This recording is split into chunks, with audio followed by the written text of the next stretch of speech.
علماء ذویل احترام، مشائخ سادات، اساتذہ ملت، حاضرین اہل سنت و جماعت، السلام علیکم ورحمۃ اللہ وبرکاتہ۔ وعلیکم السلام ورحمۃ اللہ وبرکاتہ۔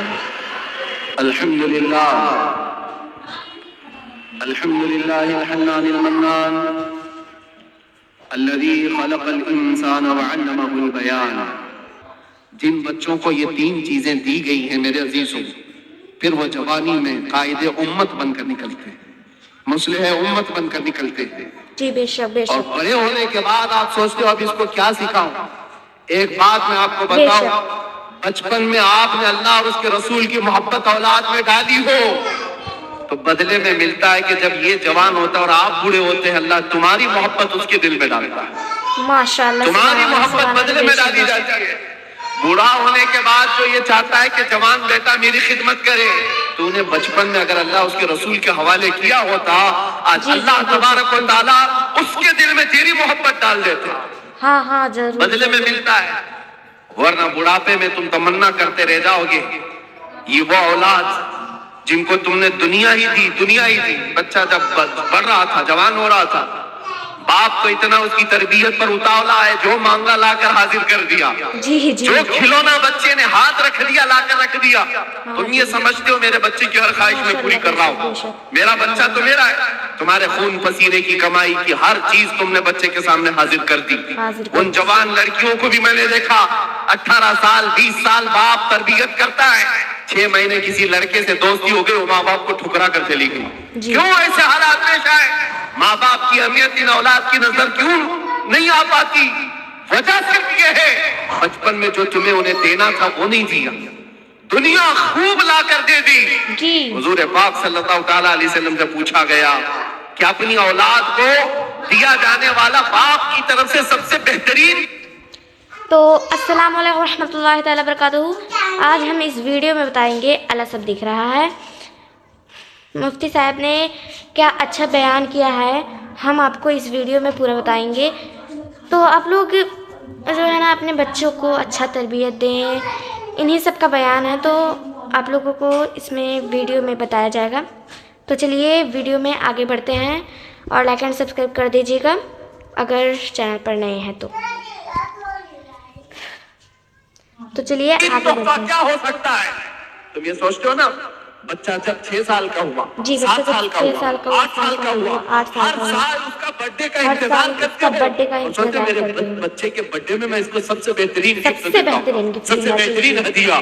بیٹی کو بھی باپ گفٹ دے رہا ہے، بیٹے کو بھی دے رہا ہے، لیکن وہ گفٹ کیا ہے، وہ ہدیہ کیا ہے؟ ہر سال تم جا کر دیکھ لو، کبھی کبھار جو بڑے لوگ ہیں کھلونوں سے اٹھ کر کے کبھی موبائل دے دیا، اس سے بھی اٹھ کر کے کبھی بائک دلا دیا، جس کو جو چاہا وہ دلاتا گیا۔ لیکن میرے عزیزوں، حضور پاک صلی اللہ تعالیٰ علیہ وسلم کی حدیثوں کی روشنی میں اگر کہوں تو فرماتے ہیں اپنے بچے کو دیا جانے والا سب سے بہترین تحفہ باپ کی طرف سے وہ اپنے نبی کی محبت ہے۔ محبت ہے، جی جی بے یہ سب سے بہترین تحفہ ہے۔ اچھے اخلاق و کردار تحفے میں دیا ہے تو اس نے پوری دنیا بھی دے دی اور آخرت بھی دے دیا ہے۔ یہ چیز چھوڑ کر کے ساری دکان لا کر رکھ دو۔ ہمیں پتہ ہے ہمارے بچوں کو کھلونے لیتے تو 2 دن میں پرانے ہوتے، پھر تیسرے دن وہ کھیلتے بھی نہیں۔ جتنے بھی اچھے کھلونے لا کر ان کے پاس رکھو، 4 دن کے، 5 دن کے، 8 دن کے ہیں، اس سے زیادہ کیا کہہ رہے، سال بھر کھیلیں گے ٹوٹ جائیں گے۔ لیکن ان کے دلوں میں عشق رسول جو دیا گیا ہے وہ یہاں نہیں بلکہ قبر میں بھی اور حشر میں بھی وہ تحفہ کام آئے گا۔ سبحان اللہ، وہ کام آئے گا۔ اور اگر یہ چیز چھوڑ کر تم کچھ بھی دے دو وہ تمہارے بھی کام نہیں آئے گا۔ عزیزان گرامی اوقات، میں نے بہت سارے گھروں کے یہ معاملات محسوس کیے۔ وہ جوان بچیاں کیوں اپنے ماں باپ کو ٹھکرا رہی ہیں، وہ جوان لڑکے کیوں اپنے ماں باپ کو غیر اہم سمجھتے ہیں؟ 4 دن کی دوستی کر کے دوست کو اہمیت دینے لگ جاتا ہے لڑکا، یہ کہتا ہے یہ میرا دکھ سکھ کا ساتھی ہے۔ تیرا باپ کیا تھا پھر؟ تیری ماں کیا تھی جو 9 مہینے درد سنبھال کر کے تجھے اٹھا کر چلتی رہی؟ قرآن کہتا ہے جس ماں کے بارے میں کہ وہ وَوَضَعَتْهُ كُرْهًا وہ تمہیں ایسی تکلیف میں جنم دی ہے. پتا ہے حکیموں نے کہا ہے موت کے وقت 40 ہڈیوں سے روح نکل جاتی ہے, تب آدمی مرتا ہے, لیکن بچے کی ولادت کے وقت ماں کی 39 ہڈیوں سے روح نکل چکی ہوتی ہے. جی جی, وہ اس قدر درد دے کر کے بچے کو جنم دیتی ہے. 9 مہینے وہ بوجھ اٹھا کر چلتی ہے, اور اس ماں کو ٹھکرا کر کے چلا جائے بندہ, اور اس کی اہمیت نہیں سمجھے. اور ماں اگر رات کو پکارے کہ بیٹا کہاں اتنی دیر سے کیوں نہیں آیا, تو اس کو برا لگنے لگ جاتا ہے. یہ کیا جھک جھک چلتی رہتی ہے ماں باپ کی, آپ کے سامنے بیٹھنے کو یہ تیار نہیں. اور وہ لڑکے جو اس کے کچھ نہیں لگتے, بس عیاشی کی طرف بلاتے, ان کے ساتھ پوری رات گپے لگائے. ماں باپ کیوں اچھے نہیں لگتے, ماں باپ کے ساتھ وقت کیوں خراب لگنے لگتا ہے؟ اس سب کا کارن ایک ہے, قصور ان بچوں کا نہیں ہے, ان کے ماں باپ کا ہے جو تربیت میں کمی کیا. قیامت کے دن جانتے ہو یہ بچوں کی باری تھی, قبر میں پوچھے جانے والوں کا جواب کیا دیا جائے گا؟ حضرت عمر نے کہا یا رسول اللہ صلی اللہ علیہ وسلم پہلے آپ مجھے یہ بات بتا دیں, وہ فرشتے جو 3 سوالات کرنے والے ان کا جواب میں کیا دوں گا وہ بات کی بات, پہلے آپ مجھے یہ بتائیں آج جو میں آپ سے محبت کرتا ہوں مرنے کے بعد قبر میں یہ محبت رہے گی کہ نہیں رہے گی؟ اللہ کے نبی نے فرمایا اے عمر دنیا والوں کی محبت ختم ہو جائے گی, اور مجھ سے جو محبت کرتا ہے وہ قبر میں حشر میں بھی باقی رہے گی. جی بے شک. اب حضرت عمر جھومنے لگتے, کہتے یا رسول اللہ اگر یہ محبت باقی رہے گی تو یہ معاملہ میرے اوپر چھوڑ دیجئے, منکر نکیر کو میں خود دیکھ لوں گا. سبحان اللہ. آپ ہیں تو پھر کس بات کی فکر؟ کسی کو کہا اقبال نے تو عالم سے کرتی ہے بیگانہ دل کو, عجب چیز ہے لذت آشنائی, جس کے پاس یہ حب رسول ہو عشق مصطفیٰ ہو پھر اس کے لیے دنیا ہیچ ہے, کمتر ہے, اس کا یقین بڑھ جاتا ہے, اس کا توکل بڑھ جاتا ہے.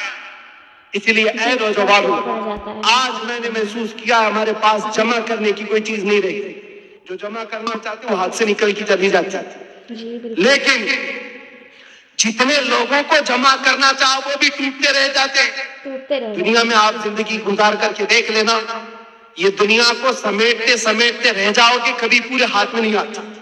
یہ بکھرے ہوئے دانوں کی طرح کہ وہ تسبیح کے ٹوٹے ہوئے دانے جس کو کوئی سمیٹتا رہتا ہے, ادھر کا سمیٹا ادھر نکل گیا, ادھر کا سمیٹا ادھر نکل گیا. دنیا پوری زندگی پر تمہارے ساتھ یہی تماشا کرتی رہ جائے گی. اسی لیے اعلیٰ حضرت کی وہ بات یاد کرو. اعلیٰ حضرت نے کہا ساری دنیا کو سمیٹتے سمیٹتے کوئی آتا ہی نہیں, اس کو راضی کیا وہ ناراض ہوا, اس کو راضی کیا یہ ناراض ہوا. کیوں سب کی رضا کی کوشش کرتے رہتے ہو؟ ایک کو راضی کرو جس سے خالق بھی راضی ہو جائے, ایک کو راضی کرو. اور صحابہ یہ پوائنٹ جانتے تھے, اس لیے انہوں نے ساری چیزیں چھوڑ دی, مصطفیٰ کو راضی کرنا شروع کیا. اگر نبی راضی ہے تو پوری کائنات راضی. اللہ تبارک و تعالیٰ سب کے دلوں میں تمہاری محبت خود ڈالے گا. اور علامہ بدر الدین عینی فرماتے ہیں حضور سے محبت کرنے والا اگر وہ 70 پردوں کے اندر بھی چھپا رہے, اللہ اس کی محبت انسانوں کے دلوں میں ڈالتا. سبحان اللہ. تمہیں پرچار کرنے کی ضرورت نہیں, پوسٹر لگانے کی ضرورت نہیں, دل میں حب رسول بسا کر کے دیکھو, جہاں سے گزرو گے وہ جنگل منگل بنتا ہی رہے. جی جی بے شک. ہر جگہ میرے عزیزوں میں تو بہت کم تر آدمی, میں ایک چھوٹا آدمی, لیکن مجھ سے جو نسبت جڑی ہوئی ہے وہ نام مصطفیٰ کی. دنیا مجھے جو پہچانتی ہے میرے باپ کے نام سے نہیں, مصطفیٰ کے قدموں کے نام سے.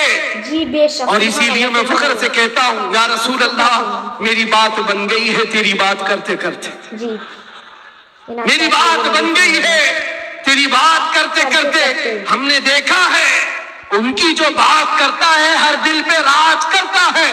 100 سال گزر جانے کے بعد بھی ہماری محفلوں سے اعلیٰ حضرت کا نام جاتا نہیں. وجہ کیا ہے؟ وہ فلسفی تھے, وہ سائنسدان تھے, بڑے پرہیزگار تھے, منطقی تھے, عالم تھے, فقیہ تھے. اس سب کی وجہ سے نہیں, وہ ہمارے دلوں پر راج کرتے ہیں. تو اس لیے کہ سینہ کوٹ کوٹ کر بھرا ہوا تھا عشق رسول سبحان اللہ، بے شک محبت مصطفیٰ سے بھرا ہوا تھا، اس لیے دنیا آج بھی سروں پر رکھتی ہے، آنکھوں پر رکھتی ہے، اور ہم نے دیکھا ہے 700 سال بھی گزر جائے، 800 سال بھی گزر جائے، ہمارے مجمع کا بچہ جانتا ہے مولا یا صلی وسلم دائما ابدا علی حبیبک خیر الخلق کلہم۔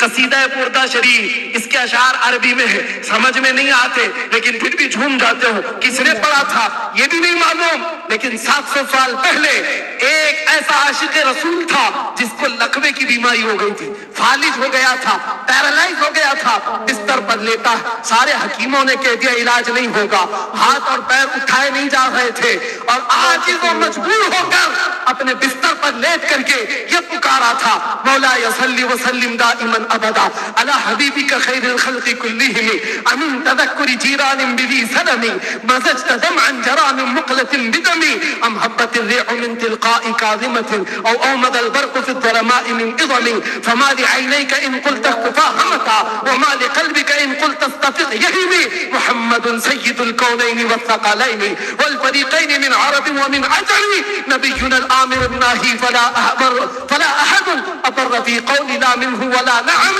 يا أكرم الخلق ما لي من ألوذ به سواك عند حلول الحادث الأمم ولن يضيق رسول الله جاهك بي إذا الكريم تجلى باسم منتقم فإن من جودك الدنيا وضرتها ومن علومك علم اللوح والقلم يا نفس لا تقنتي من زلة عظمت إن الكبائر في الغفران كاللمم لعل رحمة ربي حين يقسمها تأتي على حسب العصيان بالقسم يا ربي واجعل رجائي غير منعكس لديك واجعل حسابي غير منخرم والطف بعبدك في الدارين إن له صبرا متى تدعوه الأهوال ينهزم وأذن لصحب صلاة منك دائمة على النبي بمنهل ومنسجم ثم الرضا عن أبي بكر وعن عمر وعن علي